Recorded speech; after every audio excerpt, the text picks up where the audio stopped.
कोई आइडिया या बात दिमाग में कब चिपक जाती है? तो जब हम कोई बात किसी को बता रहे हैं और उसमें सक्सेस के एलिमेंट हैं, उसमें सक्सेस वाले गुण हैं, तो ये चांस है कि ये ज्यादा समय तक दिमाग में चिपक के रहेगी। सक्सेस में क्या क्या चीजें हैं आप बता दीजिए दूसरे लोग। S for simple. तो सिंपल का मतलब है कि जब आप किसी के सामने अपना आइडिया रख रहे हैं, विचार रख रहे हैं और शब्दों का जो प्रयोग कर रहे हैं, वो शब्द का अर्थ आपको भी पता होना चाहिए और सुनने वाले को भी पता होना चाहिए, तभी वो दिमाग में चिपकेगा। और नहीं तो कुछ ऐसा इम्पाचा मियांचू टाइप का होगा तो निकल जाएगा, है ना। एक दूसरा क्या है? अनएक्सपेक्टेड। अनएक्सपेक्टेड क्यों है? क्योंकि ब्रेन एक पैटर्न सीकिंग मशीन है।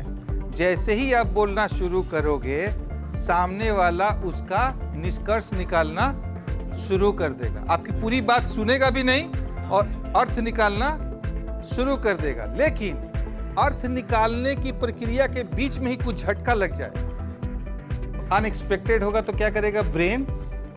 इमीडिएटली अटेंशन देना शुरू कर देगा, क्योंकि कंक्लूड नहीं करेगा। तो आपकी बात सिंपल होनी चाहिए और साथ में अनएक्सपेक्टेड, है ना जी।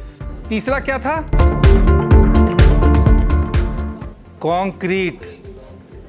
कॉन्क्रीट का मतलब है, अगर आप किसी को बोलिएगा कि मैं गया था अभी अपने गांव और वहां एक आदमी ने मुझे हवा में उड़ना सिखा दिया, तो आपकी बात पे लोग विश्वास नहीं करेंगे, क्योंकि ये मामला कॉन्क्रीट नहीं है। तो जब आप किसी से बोल रहे हैं तो अनएक्सपेक्टेड के साथ साथ क्या चाहिए? कॉन्क्रीट चाहिए। तथ्यात्मक रूप से, तथ्यों के रूप से वो मजबूत होना चाहिए। इसके बाद कौन सा सी आता है? क्रेडिबिलिटी। क्रेडिबिलिटी का मतलब है जो व्यक्ति कह रहा है ना जी, उस व्यक्ति का कितनी क्रेडिबिलिटी है, उस आदमी की कितनी मान्यता है उसकी बात की। डॉक्टर आपको कह रहा है, एमबीबीएस है, लंदन से पढ़ के आया है, आपको देख के कह रहा है कि आप ये दवा खाइए, और अमजद खान बोल रहा है जो डॉक्टर का डी नहीं जानता है और आपको बोलता है कि बहुत अच्छा दवाई तुमको बता रहा हूँ, खाते ही एकदम तुम हमेशा के लिए दुख दूर हो जाएगा। तो किसकी दवा खाइएगा आप? डॉक्टर की दवा लीजिएगा। एक आदमी पेशे से टीचर है, वो पढ़ाने आया है, एक आदमी कुछ मैथ नहीं जानता है, वो पढ़ाने आया है। तो जाहिर सी बात है कि जिसकी क्रेडिबिलिटी होगी, जिसका अनुभव होगा, जिसकी मान्यता होगी, उसकी बात मानी जाए। उसके बाद आगे क्या है? इमोशन, है ना जी। सी के बाद ई है। तो इमोशन का मतलब ये हुआ कि आपको अपनी बात में भावना को भी रखना पड़ेगा। कितने प्रकार की भावनाएं होती हैं? क्वेश्चन आ गया जी पिछले साल वाला। कितने प्रकार की भावनाएं होती हैं? 4 प्रकार की। बहुत सुंदर जवाब, चारों बता दीजिए। वेरी गुड, बंगाल जिंदाबाद। खुशी, दुख, क्रोध और भय, ये 4 प्रकार की भावनाएं हैं। तो ये चारों भावनाएं आपकी बातचीत में आनी चाहिए। क्यों आनी चाहिए, ये कारण भी जरा बता दो।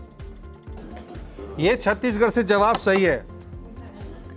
लिम्बिक ब्रेन भावनाओं के साथ डील करता है ना। तर्क कौन डील करता है? नियो। और भावना कौन डील करता है? लिम्बिक। वो तभी याद रखता है जब तक मामला भावनात्मक नहीं हो, याद नहीं रखता। तो चूंकि हमको लंबे समय तक चिपकाना है किसी आइडिया को किसी के दिमाग में, तो उस आइडिया में भावना का होना जरूरी है। अगर भावना नहीं होगी तो लिम्बिक ब्रेन ज्यादा उस पर ध्यान नहीं देगा, है ना जी। तो इसका लिम्बिक वाला रिलेशन है। अब लास्ट में क्या है? स्टोरी। कि हमें जो भी बात बोलनी है उसको स्टोरी के माध्यम से बोलना है ना। हम जो भी तथ्य दे रहे हैं उसमें कथा होनी चाहिए, और वो इसलिए कि ब्रेन हमारा कथा सुनने का आदी है। ब्रेन को एब्सर्ड बातें सुनने में मज़ा नहीं आता, ब्रेन को कथा के अनुसार सुनने में मज़ा आता है। जैसे आप बोलोगे, इसीलिए हमारे क्वेश्चन ऐसे बनाया जाता है ना, एक आदमी उत्तर की ओर गया 10 किलोमीटर, फिर पूरब की चला गया 5 किलोमीटर, फिर दक्षिण की ओर गया 7 किलोमीटर, वो किस दिशा में है? तो आपको सोचना पड़ेगा किस दिशा में। कोई कहानी बनाने वाले और इम्पोर्टेंट बनाते हैं कि इसकी मौसी का घर उत्तर पश्चिम के कोण पर है, वो अभी उत्तर से दक्षिण की ओर जा रहा है, आप बताइए। तो आपको लगता है कि बता दूंगा तो कम से कम मौसी के घर तो पहुंच जाएगा लेकिन आज तक आदमी पहुंचा कि नहीं पहुंचा पता नहीं है। लेकिन चूंकि उसमें स्टोरी है तो आपका ब्रेन उसको याद कर लेता है। हमारे सारे धार्मिक ग्रंथ, हमारी सारी कहानियाँ, हमारा जीवन, हमारे बातचीत करने का तरीका, सब कुछ स्टोरी बेस्ड ही है। ब्रेन बहुत आराम से अलग अलग पात्रों के साथ इसलिए सुनता है क्योंकि भूल नहीं पाता। एक पात्र को भूल भी गया तो दूसरा पात्र याद आ जाएगा। तो इतने सारे पात्र होंगे तो मेरा दिमाग उसको याद रखेगा। इसीलिए हम क्या करेंगे, जब भी अपनी कोई बात बताते हैं तो उसमें स्टोरी का होना इम्पॉर्टेंट है। तो अब जब हम ट्रेनिंग देंगे, अपनी बात रखेंगे, तो ये सक्सेस वाला फॉर्मूला यूज करें। ठीक है जी।